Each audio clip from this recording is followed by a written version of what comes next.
ہم جب کسی شخص کو قبر میں دفن کر کے پلٹتے ہیں تو اس کی حالت یوں ہوتی ہے جس طرح کوئی پانی میں غوطے کھا رہا ہو اور فریادیں کر رہا ہو، چیخو پکار رہا ہو کہ مجھے بچاؤ۔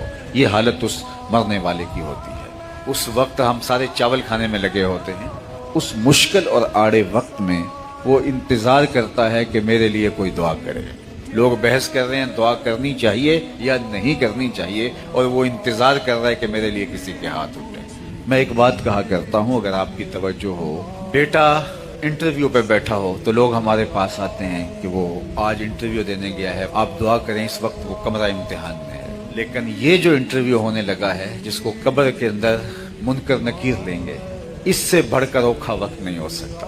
اس لیے اس وقت دعاؤں کی ضرورت ہے کہ اللہ ہمارے بھائی کو، ہمارے باپ کو، ہماری ماں کو، ہمارے اس عزیز کو اللہ استقامت عطا کرنا، اس انٹرویو میں کامیابیاں عطا فرمانا۔ اس وقت ہم سارے چاول کھانے میں لگے ہوتے ہیں۔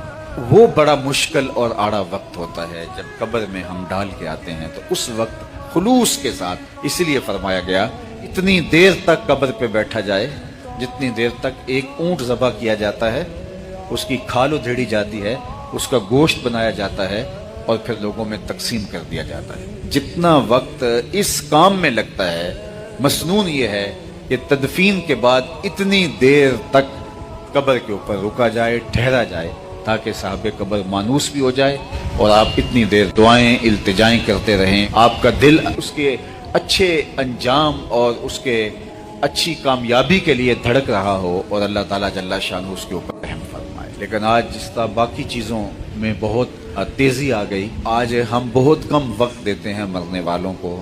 بہت سارے لوگ تو جنازے سے ہی واپس آ جاتے ہیں، چلو کچھ لوگ جنازے کے بعد تدفین میں شامل ہوئے، تو تدفین میں بھی بس کوشش ہوتی ہے کہ جلدی جلدی جو ہے وہ سمیٹے اور واپس آ جاؤ۔ اتنا وقت بھی دیں، جس نے باپ نے ساری زندگی دی، جس ماں نے ساری زندگی دی، جس بھائی نے ساری زندگی دی، آج ہمارے پاس اتنا وقت نہیں ہوتا۔ ہم چاہتے ہیں جلدی جلدی سمیٹو، واپس جانا ہے، جبکہ مسنون کیا ہے؟ جانور ذبح کیا جائے، اونٹ، کھال ادھیڑی جائے، گوشت تیار کیا جائے اور لوگوں میں بانٹا جائے۔ اتنا وقت وہاں ٹھہرنا چاہیے تاکہ وہ اچھی طرح سے مانوس ہو۔